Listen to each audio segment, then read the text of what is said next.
ஒரு இணைய சந்தைக்குள் செல்கிறோம் என்று வைத்துக் கொள்வோம்.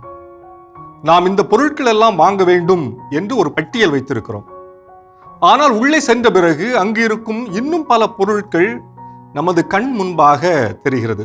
அவையெல்லாம் அத்தியாவசியமானவை என்று தோன்றுகிறது. அவற்றையும் சேர்த்து வாங்குகிறோம்.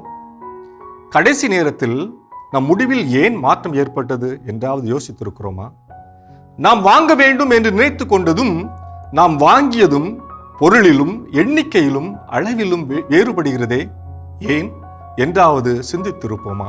வாருங்கள், இதற்கான தெளிவை வலை உலகத்தில் அருள்வாக்கின் ஒளியில் தேடுவோம்.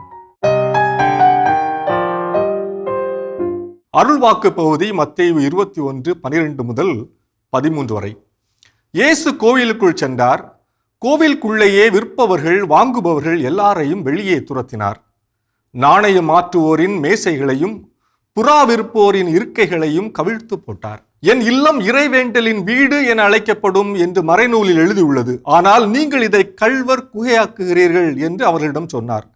கோயில் என்னும் பெயரை சொல்லிக் கொண்டு வியாபார நோக்கோடு கொள்ளை லாபம் ஈட்டியவர்களை இயேசு சாட்டை பின்னி அடித்தார் என்பதை விவிலியத்திலே காண்கிறோம். இன்றைய டிஜிட்டல் சந்தை வணிகத்திலே மக்களை ஏமாற்றி கொள்ளை லாபம் ஈட்டுவோர் பலர் உண்டு.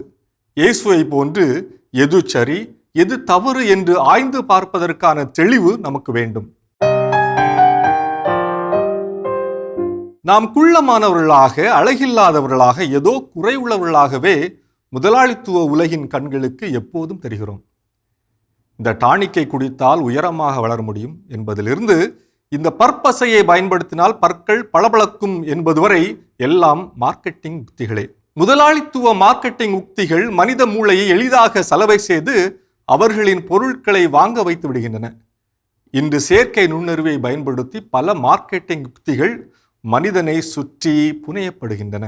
AIDA, அதாவது attention, interest, desire and action என்பது மார்க்கெட்டிங் உத்தியிலே மிகவும் பிரபலமான மாடல் எனலாம். இது நுகர்வோர் ஒருவர் ஒரு பொருளை வாங்குவதற்கு முன் கடந்து செல்லும் மனநிலையை விவரிக்கிறது. இன்று செயற்கை நுண்ணறிவின் வாயிலாக இந்த யுக்தி இன்னும் அதிகமாக மேம்படுத்தப்பட்டு குறிப்பாக மின் வணிகத்திலே, அதாவது இ-காமர்ஸில் அதிகமாக பயன்படுத்தப்படுகிறது. Amazon, Flipkart, Meesho, Myntra, BigBasket, Tata Cliq, Pepperfry, Jio mart போன்ற மின் வணிக தளங்கள் செயற்கை நுண்ணறிவினை பயன்படுத்தி முதலில் சேர்க்கை தேவையினை உருவாக்குகின்றன. செயற்கை நுண்ணறிவு தொழில்நுட்பத்தின் உதவியினால் நுகர்வோரின் தேவையினை முன்கூட்டியே கண்டறிகின்றனர். அதாவது ஆன்டிசிபேட்டிங் தேர் நீட்ஸ். குறிப்பிட்ட நுகர்வோருக்காகவே தயாரிக்கப்பட்டது போன்ற பரிந்துரைகள் முன்வைக்கப்படுகின்றன. தொடர்ச்சியான நினைவூட்டல்கள் வழங்கப்படுகின்றன. Persistent reminders. செயற்கையான பற்றாக்குறை பயத்தை ஏற்படுத்துகின்றனர். Fear of missing out. அவசர உணர்வை உருவாக்குகின்றனர். Creating urgency.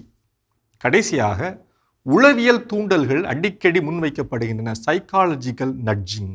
இன்று செயற்கை நுண்ணறிவினால் செறிவூட்டப்பட்ட இத்தகைய மார்க்கெட்டிங் யுக்திகளை கடந்து நம்மால் மின் வணிகங்களில் இருந்து ஒரு பொருளையாவது வாங்காமல் வெளிவர முடியாத நிலை உருவாகி வருகிறது.